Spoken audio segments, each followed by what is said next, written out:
was taken 2 years ago, but it is quite relevant now, and a lot of people have, juxtaposed it with the demolition because the people in that area are mostly Igbos. Okay, so please, we call for unity, yes. We call for peace, we call for progress.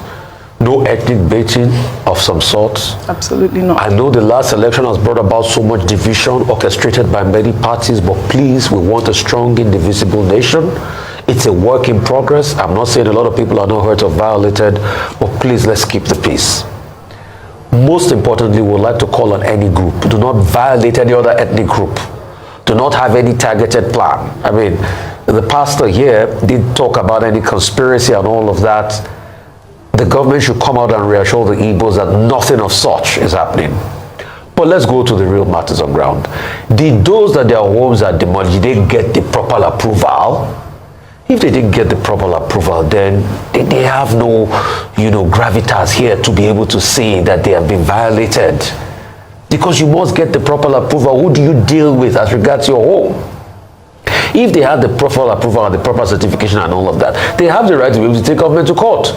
But if you don't have it, let us allow government to do the job. It's very sad, yes, I feel the pain of those that have lost livelihoods and property. We pray for speedy healing of those in the hospital, but you must also get proper approval and get what is right. That's just it. Absolutely. But let us throw down all this narrative, this conspiracy, because I'm seeing a lot of things back and forth. It will not augur well. And I tell people about rancor and chaos. You know the beginning, but you don't know the end. And that's why shame on the political class that divided people in Lagos and other parts of the country in the last election along tribal lines. Because most of this is now coming up because of the things that happened in the last election, and we need to heal. Coming from this story, some say that the Lagos state government is only after Igbo landlords and began trending an old video of Pastor Tunde Bakare where he talked about conspiracy against Igbos. I was at a meeting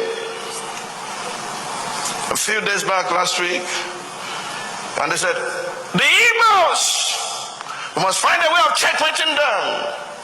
I sat there in the midst of them, and the man said, you are not even saying anything.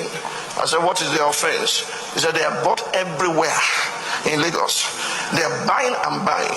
And I said, when they came with gun and shot your people, or your people collected money for the purchase. Baba looked at me and said, why are you like this? I said, I'm like that. Did your people sell to them? Who asked you to sell your land? That was the end of the meeting.